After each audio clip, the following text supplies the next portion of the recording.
Nama pedang ini Naga Puspa. Selamatkan dia.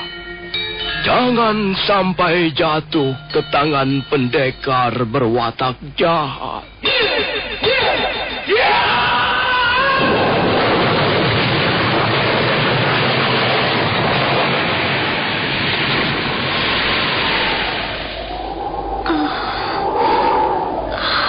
Kakang Kamandanu, kau masih juga tidak percaya bahwa aku mencintaimu. Mesin, maafkan aku, Mesin. Mesin. Mesin!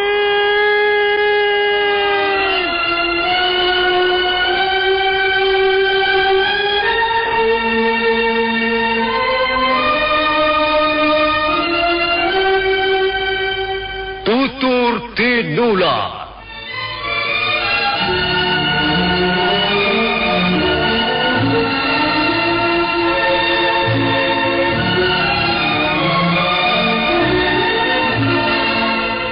Sebuah sandiwara radio serial, produksi Sanggar Cerita dan Teater Sanggar Prativi. Sebuah kisah dengan latar belakang sejarah runtuhnya Singasari dan berdirinya Kerajaan Majapahit.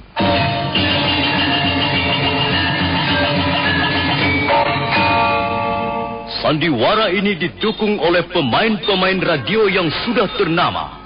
Ferry Fadli, Ivone Rose, dan Eli Ermawati.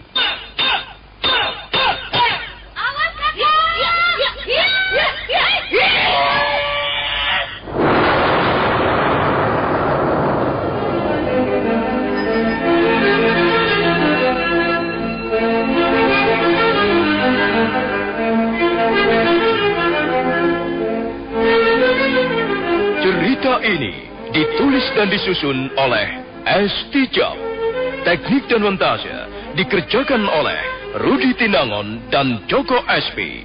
Sutradara A.J. Udoro. Kali ini mengetengahkan episode kelima dengan judul Perguruan Lopanda.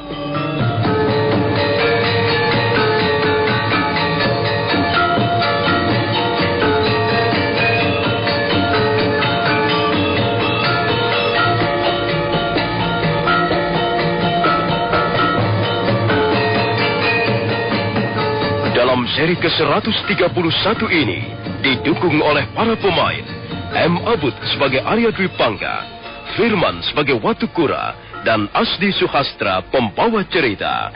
Selamat menikmati.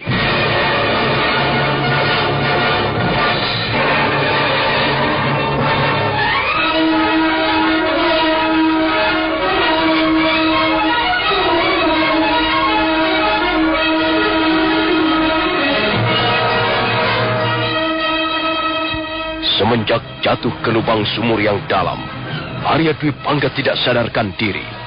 Pandangannya menjadi gelap. Dia juga tak sadar tubuhnya telah terbawa hanyut oleh aliran sungai bawah tanah yang deras. Dia sadar kembali dan mendapatkan dirinya terbaring dalam sebuah gua di tepi sungai kecil. Rupanya aku belum mati. Rupanya para dewa masih melindungi aku. Di mana aku sekarang ini? Punggungku sakit sekali.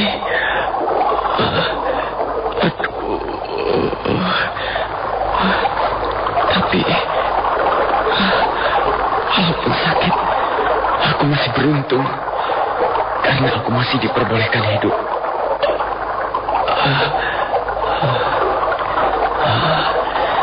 Tempat apakah ini? Sepertinya sebuah gua.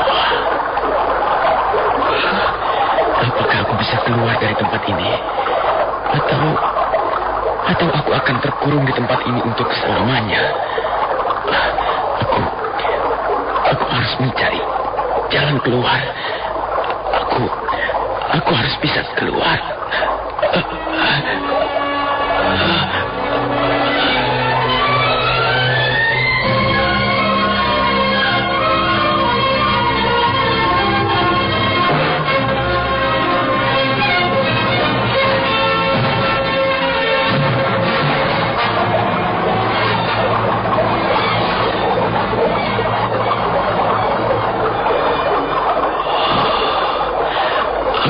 Kuat lagi merangkak lebih jauh.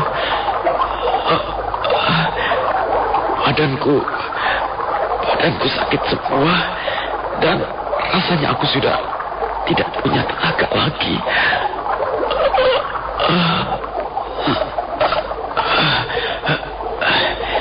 Tapi kalau aku diam saja, akhirnya aku akan pasti mati juga di tempat ini.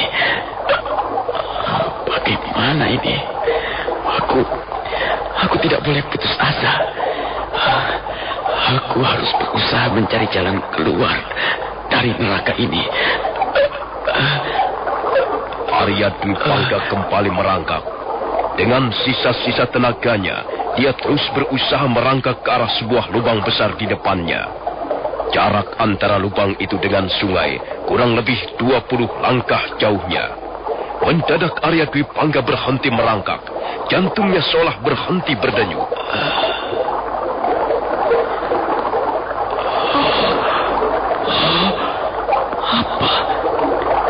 Apa benar yang kulihat ini?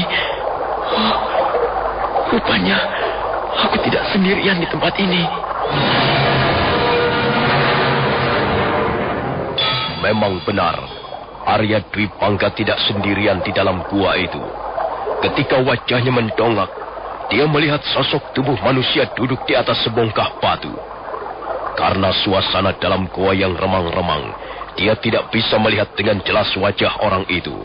Dia hanya bisa melihat sebuah janggut putih yang panjangnya sejengkal, yang menandakan orang itu adalah orang yang sudah tua umurnya.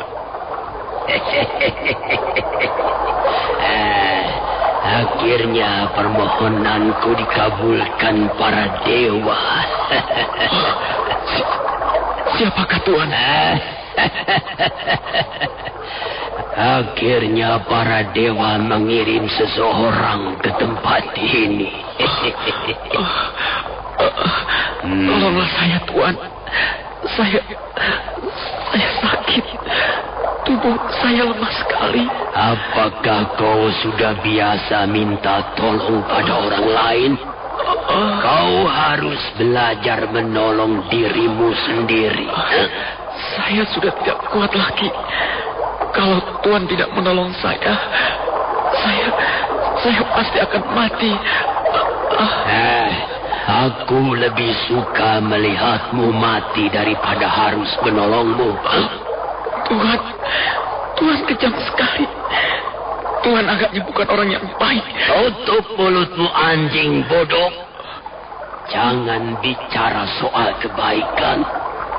Mana ada di muka bumi ini kebaikan? Yang ada adalah sebaliknya. Dunia ini kejam. Hidup itu keras. Lebih keras dari sebongkah batu karang. Orang harus mau berusaha. Orang harus mempunyai kekuatan untuk mengalahkan kekejaman itu. Dan bukannya menyerah lalu dikilas oleh kekuatan lain. Siapa namamu? Nama saya Arya Dwi Pangga, Tuan. Nah, Arya Dwi Pangga. Selama ini barangkali kau hanya enak-enak hidup dalam kemalasan. Tapi sekarang kau tidak kuizinkan lagi berbuat seperti orang-orang bodoh. Dengar, kau harus mampu merangkak sampai ke telapak kakiku. Saya tidak kuat lagi. Tubuh saya sudah remuk. Saya Ayo, cepat merangkak. Atau aku akan membunuhmu sekarang juga. Kalau kau bisa mencapai telapak kakiku, nah, aku baru mau menolongmu. Luka-lukamu akan kuobati dan kau akan kuberi makanan. Mengapa kau masih belum juga mengerjakan perintahku? Arya Dwi Pangga. Kasihanilah saya, Tuan. Saya tidak kuat lagi. Nafas saya hampir putus. Arya Dwi Pangga, lihat. Tonggak bambu wulung di tanganku ini akan bekerja dengan baik. Jika tonggak ini kulemparkan padamu, maka jangan harap kau masih sanggup bernapas lagi, walaupun hanya satu sedotan. Ayo, kerjakan perintahku, cepat. Baik, Tuan. Baik.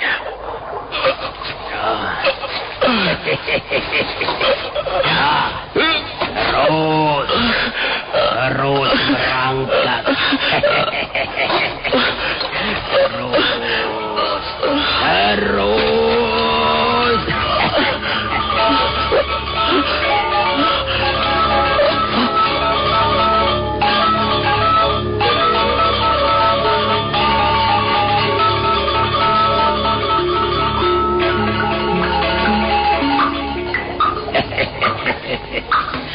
Bagaimana rasanya sekarang?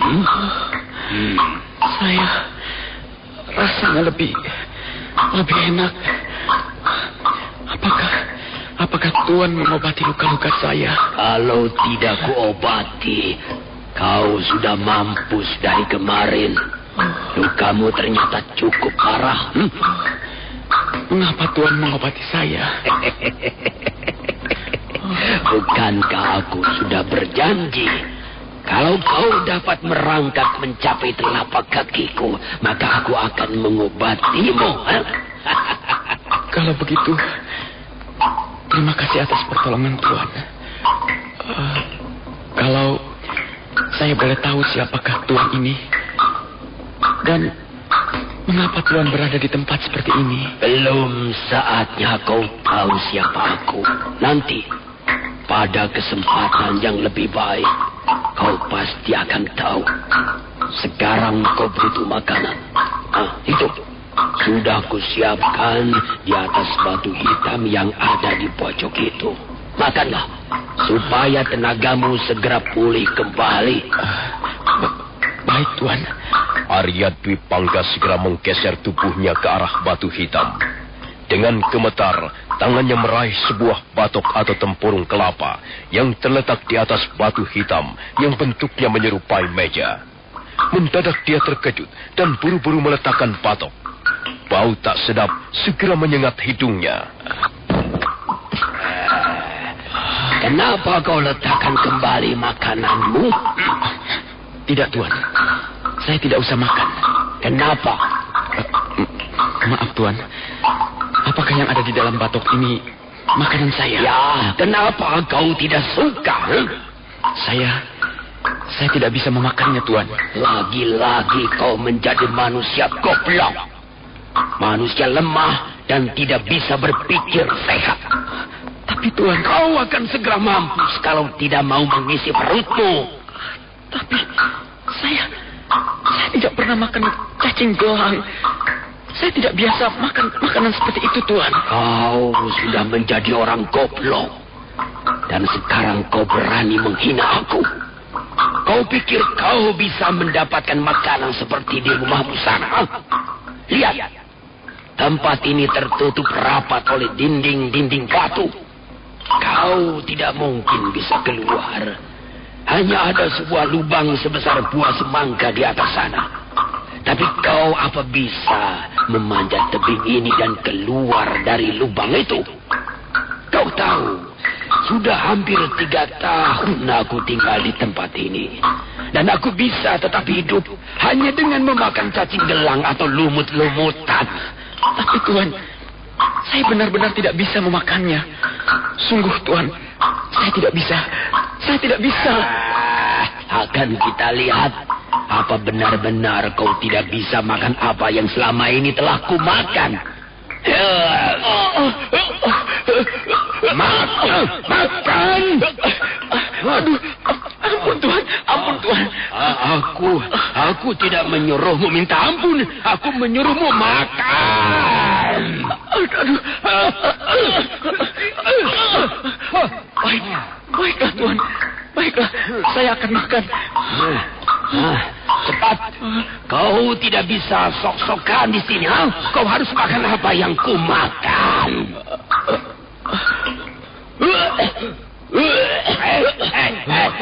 Kau jangan kurang ajar. Ayo. Kau telan makanan itu, atau kau memilih mampus dengan gebukan-gebukan kau. Ada pilihan lain, karena tak tahan mendapat gebukan orang tua itu. Akhirnya Arya Dwi Pangga terpaksa menelan makanan dalam patok itu. Rasa amis menyengat hidungnya, kepalanya seketika menjadi pusing, dan perutnya mual seperti diaduk-aduk. Bagus. Ayo cepat habiskan jatah makananmu hari ini. Bagus.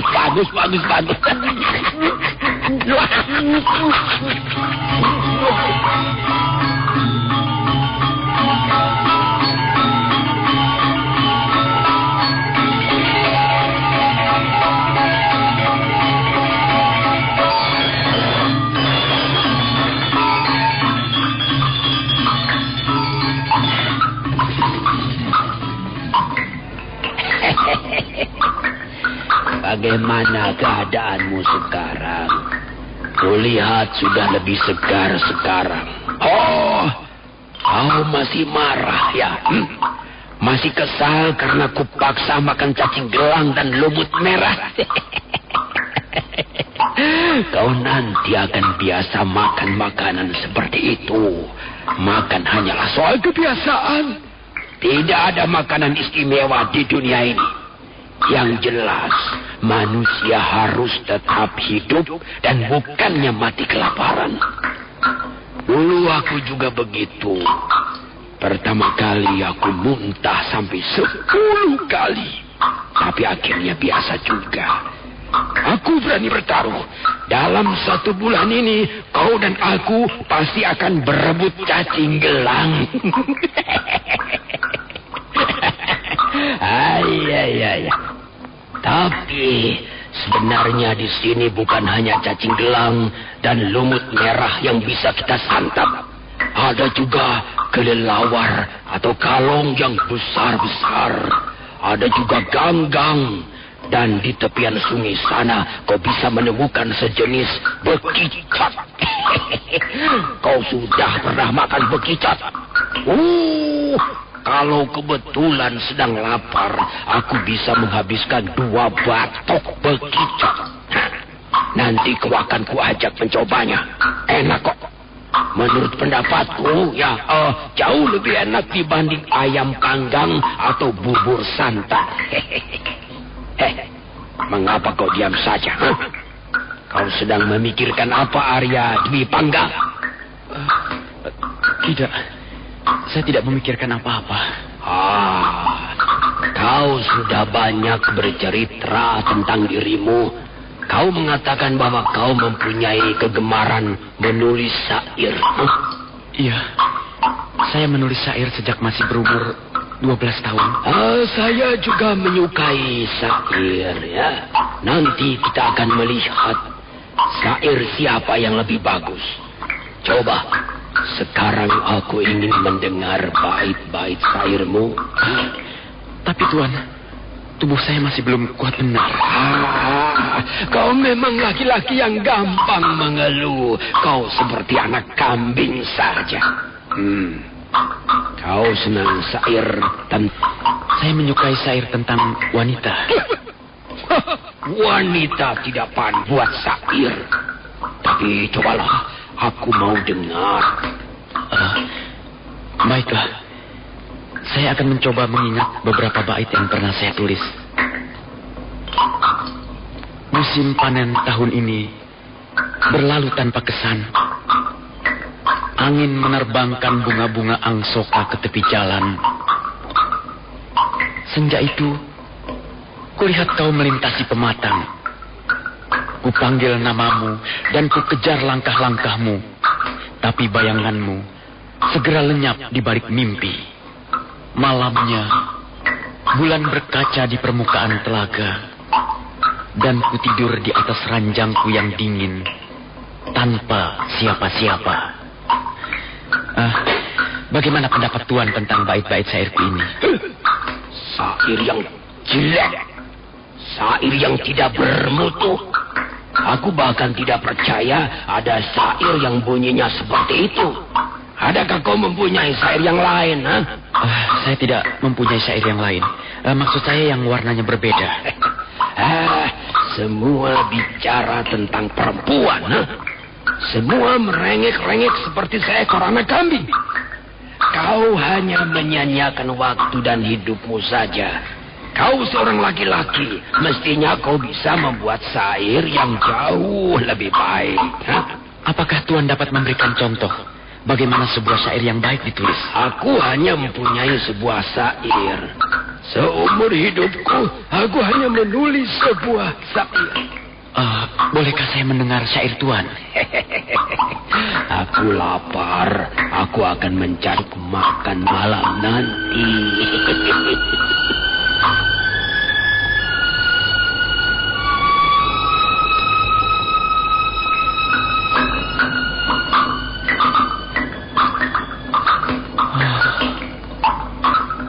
Siapa orang tua itu? Aneh sekali perangainya.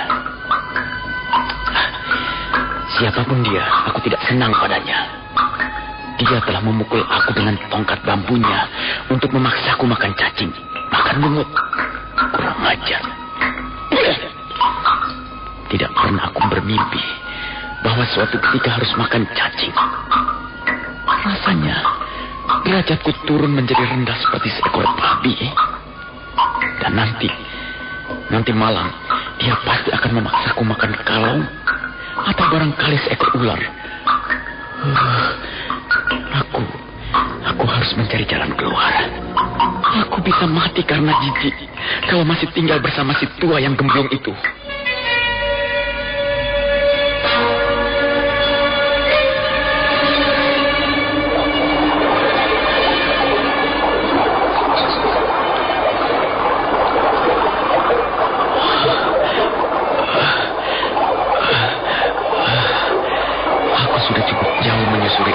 Sungai kecil ini. Tapi sepertinya dinding gua ini tidak ada habisnya. Mungkin benar apa yang dikatakan si tua gemblong itu. Tak ada jalan keluar kecuali lubang besar sebesar buah semangka di atas sana. Aku seperti mendengar suara langkah-langkah manusia menuju kemari. Aku harus bersembunyi. Kalau si tua itu tahu aku akan melarikan diri, pasti dia akan memperlakukan aku dengan lebih kejam lagi.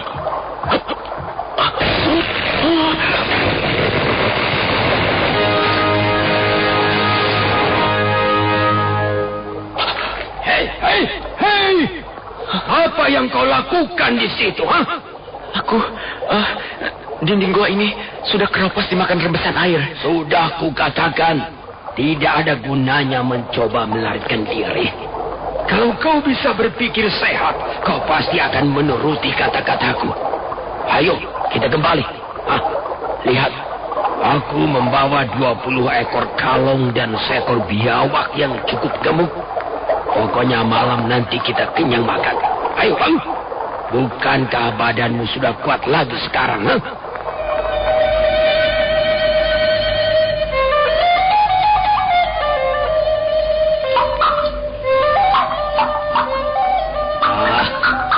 Kau benar-benar tidak mau makan, Tidak, terima kasih. Aku tidak perlu memaksamu lagi untuk makan. Kau nanti akan bisa memilih sendiri. Kelaparan itu sungguh-sungguh merupakan pengalaman yang mengerikan. Nah, aku akan makan dulu. Kau tunggu saja di situ. Setelah makan nanti, kau boleh mendengarkan bait-bait syairku. Syair-syair yang bermutu dan bukan rintihan memilukan dari seorang anak kambing sakit perut.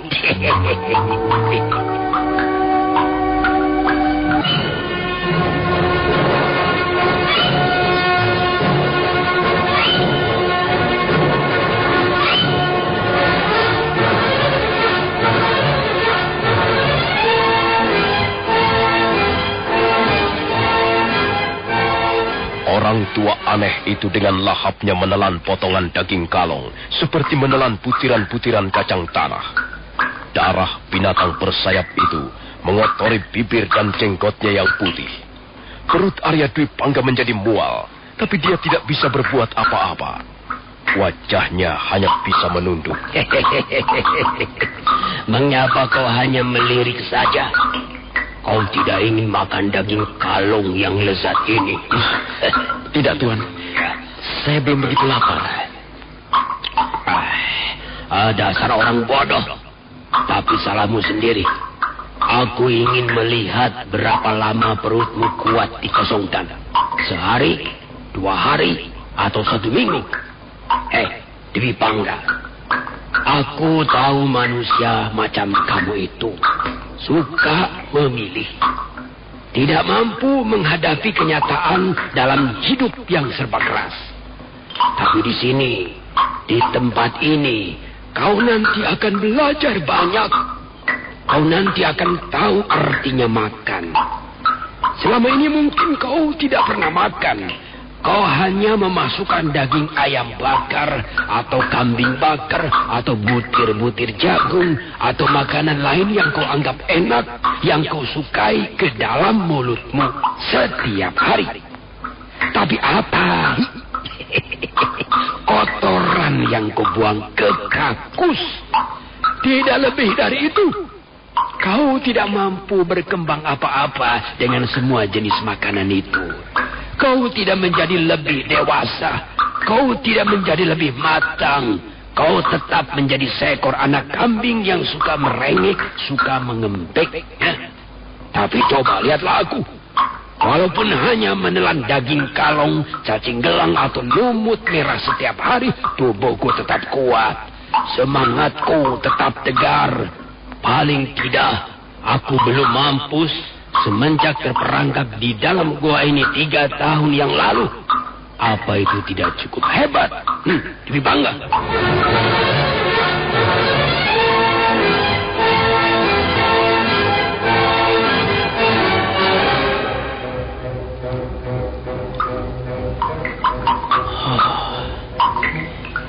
Luar biasa orang tua ini. Dan kalau pikir, benar juga apa yang dikatakannya. Selama ini, memang tak ada yang pernah aku lakukan selain makan dan bersenang-senang dengan wanita.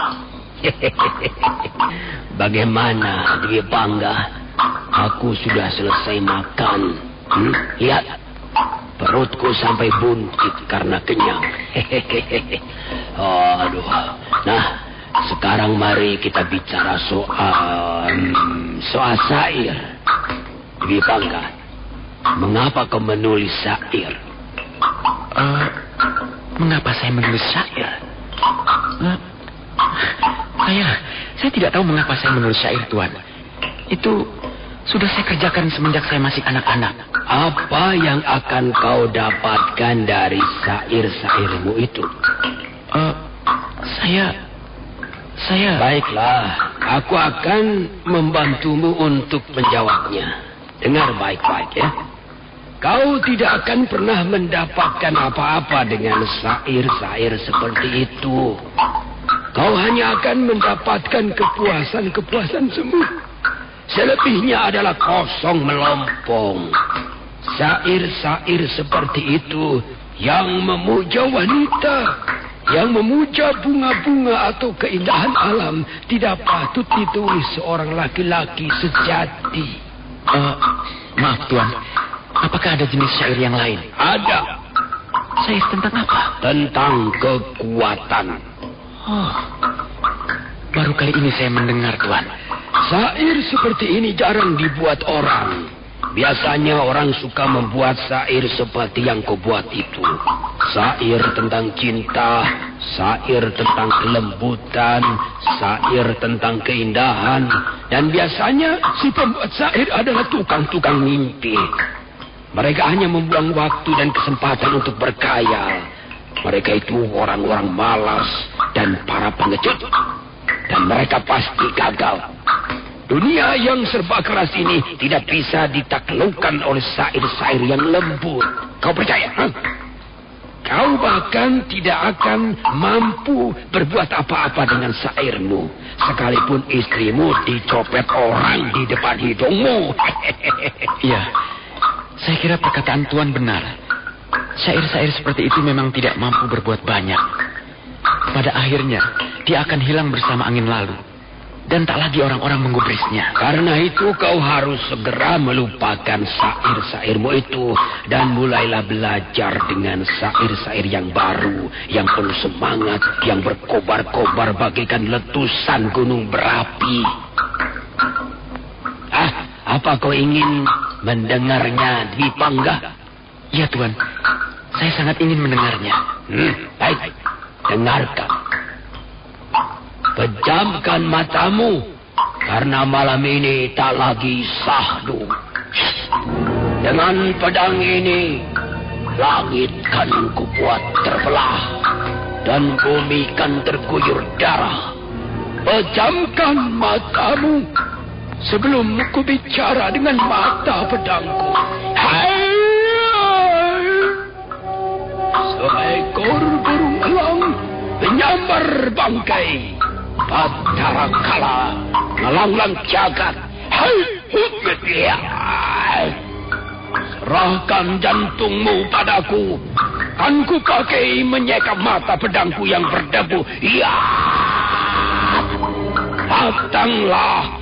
Datang dan masuk dalam pelukan maut.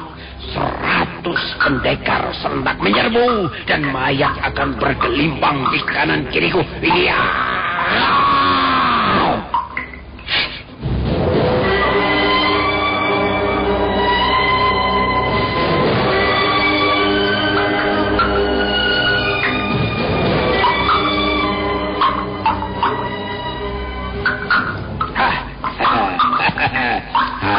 Bagaimana menurut pendapatmu bunyi syairku tadi, Arya Dwi Pangga? Iya, Tuan. Bagaimana menurut pendapatmu bunyi syairku tadi? Saya merasa ngeri sekali, Tuan. Saya seperti melihat pembantaian yang sangat kejam. Tubuh saya sampai menggigil. Saya tidak tahan mendengarnya, Tuan. Saya tidak ingin mendengarnya lagi.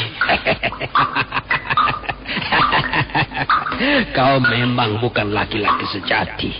Maka kau tidak tahan mendengar bunyi syairku tadi. Kau laki-laki yang lemah.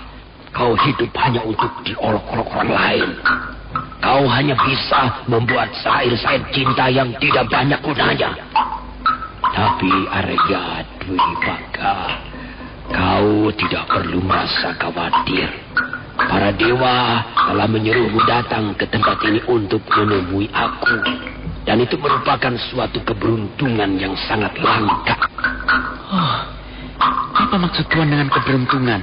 Karena kau akan menjadi muridku. Murid Tuan? Ya.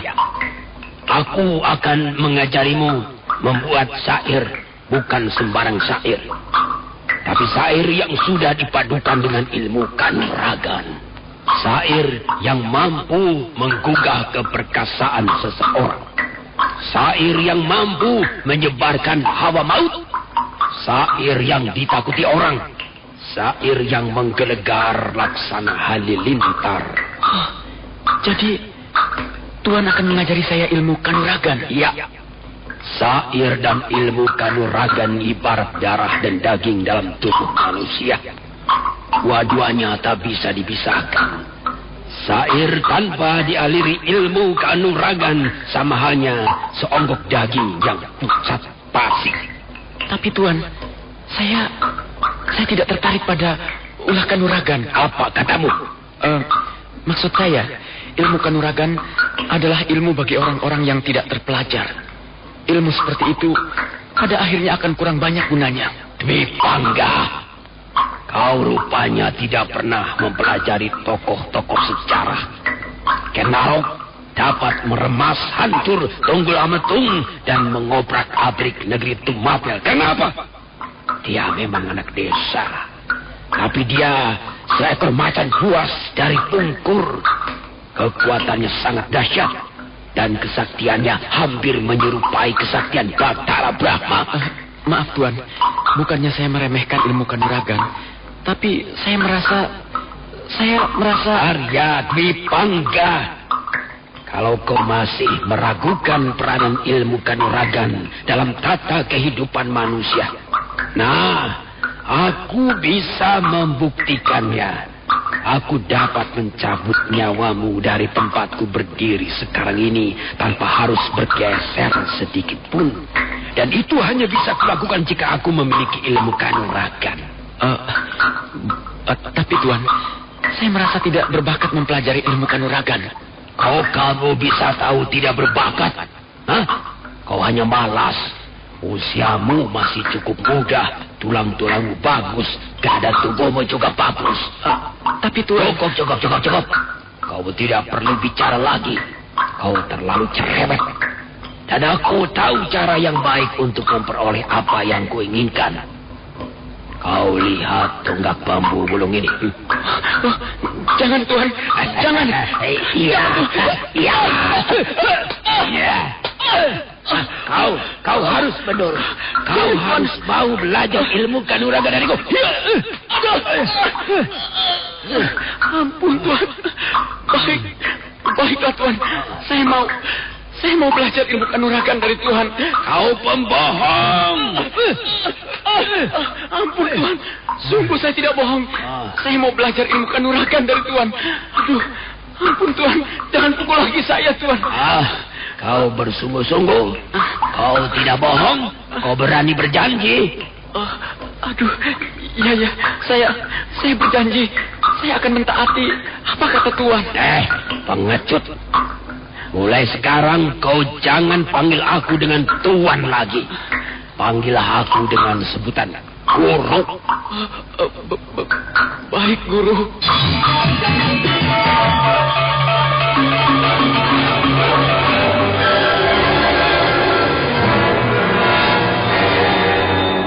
Arya Dwi Pangga. Ya, Guru. Sekarang kau tidak perlu ragu-ragu lagi. Kau harus mantap berguru padaku. Dan memang akulah guru yang paling tepat untuk kejengan atau model manusia macam dirimu. Saya akan berusaha melaksanakan segala perintah guru sebaik-baiknya. Bagus, Dwi Pangga. Akulah nanti yang akan merombak dirimu. Kau harus kujadikan lempung atau tanah liat lagi. Kemudian kucetak menjadi Arya Dwi Pangga yang baru. Arya Dwi Pangga yang perkasa, yang namanya akan menggetarkan dunia kependekaran. Arya Dwi Pangga yang lama, yang gemar bermain syair-syair cengeng, akan segera lenyap dari permukaan bumi. Guru, bolehkah saya menanyakan sesuatu? Apa yang ingin kau ketahui? Sampai saat ini, saya belum mengenal siapa nama guru. Kau ingin tahu? Benar-benar ingin tahu siapa aku? Kalau guru tidak keberatan. Baik, mari ikut aku.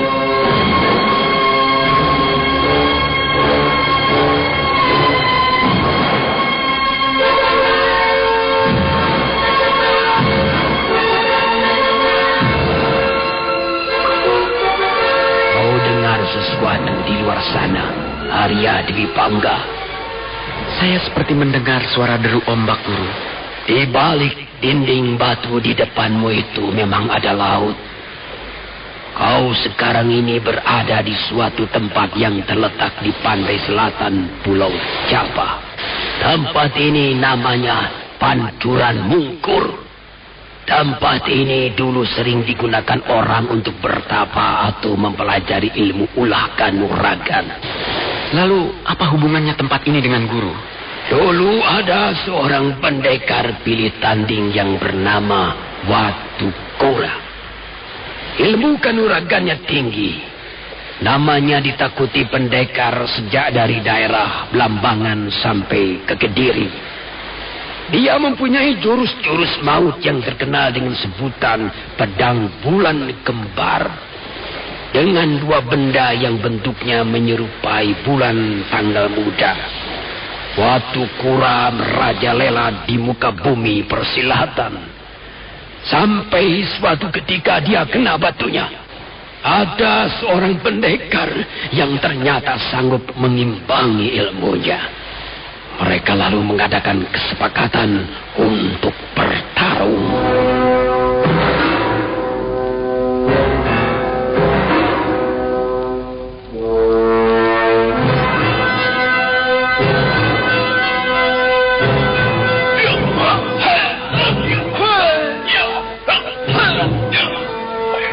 Pertarungan dua pendekar berlangsung sangat seru. Dengan disaksikan dari ombak pantai Laut Selatan, mereka mengadu ilmu. Setelah 200 jurus lebih, nampak Batu Kura mulai keteter. Dan pada akhirnya, dia terpaksa mengakui keunggulan lawannya. Ia melarikan diri masuk ke sebuah gua. Pendekar yang menjadi lawannya itu tidak mengejar, tapi mendadak terdengar sebuah pukulan dahsyat yang kemudian disusul.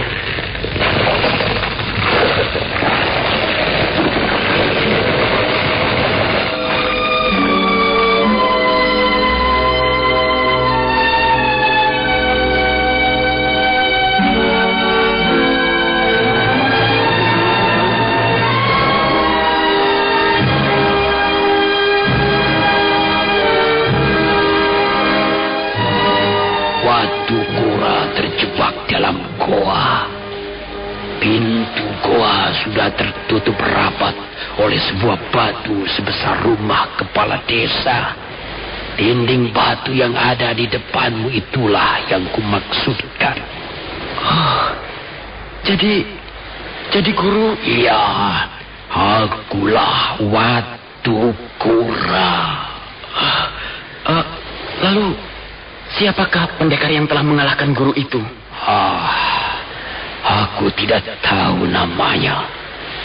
Semula aku sangat kesal. Aku marah. Aku benci mengapa bisa dikalahkan oleh orang lain. Tapi kemudian aku menjadi sadar bahwa ilmu kanuragan yang kumiliki ternyata belum cukup tinggi. Buktinya masih bisa dikalahkan. Mulai sejak itu aku lalu meracik sebuah ilmu pukulan yang baru. Ilmu ini kunamakan jurus Kidung Pamungkas. Tapi sayang sekali. Tapi kenapa, guru? Agaknya aku tidak bakal mampu menguasai ilmu itu dengan sempurna. Mengapa? Karena pengaruh usia tua. Ilmu itu membutuhkan latihan-latihan yang sangat keras.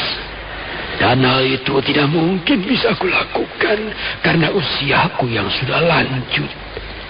Karena itu aku selalu menunggu. Aku menunggu kehadiran seorang murid yang akan bisa kuwarisi ilmu pukulan itu. Dan rupanya para dewa mengabulkan permohonanku. Kaulah orang yang kumaksudkan. Kaulah murid kepada siapa akan kuajarkan ilmu pukulan Kidung Pamungkas. Apakah saya pantas menerimanya, guru? Saya orang lemah. Saya tidak pernah belajar ilmu kanuragan. Kau harus menurut. Penuh semangat dan berani. Hanya itulah yang kubutuhkan. Kau lihat dinding batu itu, Arya Dwi Pangga. Dinding itu nampaknya cukup tebal dan keras sekali, guru. Dinding batu itu akan menguburmu hidup-hidup di tempat ini. Tidak ada seorang pun manusia di luar sana sanggup menolongmu. Kecuali kau sudah menguasai ilmu pukulan Kidung Pamungkas.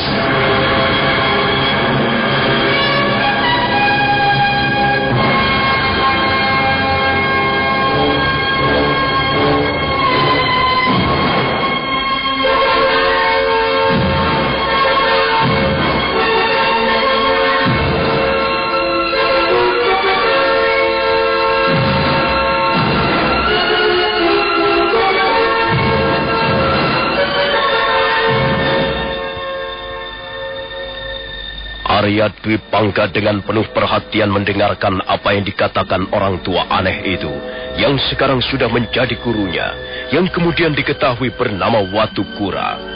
Dia mulai tertarik ilmu kanuragan, dan dia berjanji dalam hati akan benar-benar mempelajari apa saja yang diberikan oleh gurunya. Nah, saudara pendengar, bagaimanakah kisah selanjutnya? Silakan menunggu seri berikutnya. Sampai jumpa.